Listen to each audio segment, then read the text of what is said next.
បញ្ញត្តិនឹងគ្រប់ជំរាបសួរពុកម៉ែបងប្អូនដែលចូលចិត្តនឹងស្រឡាញ់ការចិញ្ចឹមមាន់ទាំងអស់គ្នាបងប្អូនថ្ងៃនេះមកបង្ហាញនឹង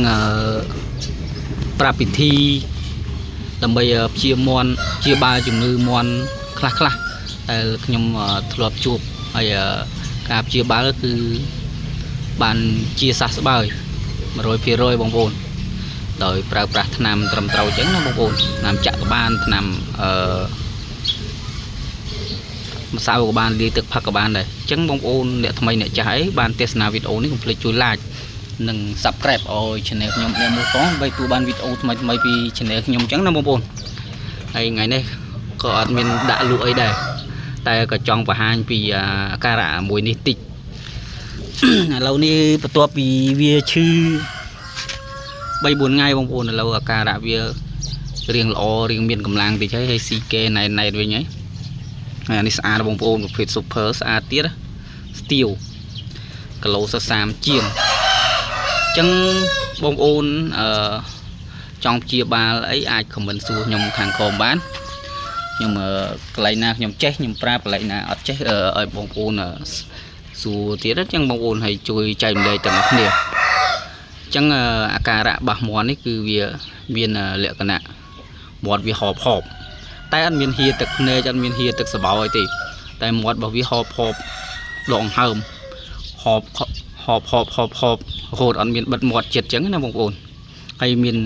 រាកបងប្អូនរាកខៀវរាកពណ៌ស្លឹកឈើបងប្អូននឹងហៅរាកខៀវហើយរាកបៃតងខ្ចីលាយជាមួយរាកសនេះបងប្អូននេះឥឡូវនេះកំពុងតែអានេះរាករៀងអត់ទៅបានរាកខៀវឥឡូវឲ្យរាកអានេះធម្មតាវិញហើយអញ្ចឹងបងប្អូនមានអាការៈបែបនេះអាច comment សួរថ្នាំបានហើយប្រភេទនេះខ្ញុំប្រើប្រភេទជាថ្នាំចាក់ឯងបងប្អូនព្រោះយើងមាន់តែមួយអញ្ចឹងយើងប្រើថ្នាំចាក់ទៅវាមានប្រសិទ្ធភាពជាងមាន់ច្រើនយើងអាចប្រើជាថ្នាំម្សៅបានហើយអានេះបងប្អូនមើលស្អាត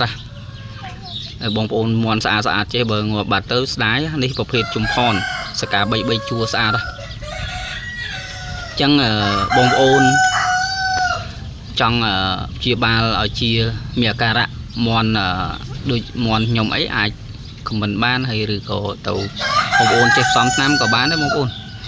តែថ្នាំជួនកាលវាអត់ត្រូវជាងកាអីចឹងក៏យើងសាកអានេះស្អាតបងប្អូនអញ្ចឹង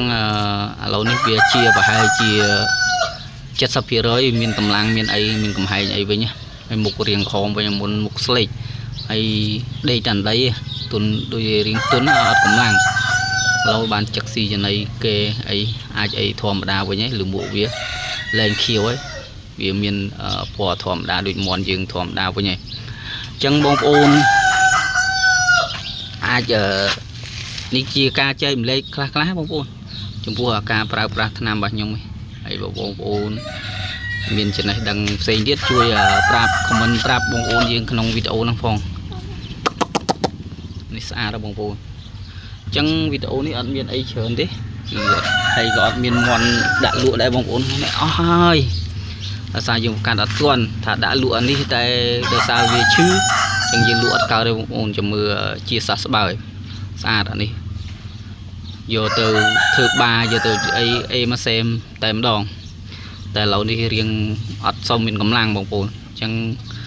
កុំភ្លេចជួយ like និង subscribe ឲ្យ channel ខ្ញុំអ្នកមួយផងឥឡូវវាបានជាសះស្បើយបងប្អូនបាទសូមអរគុណ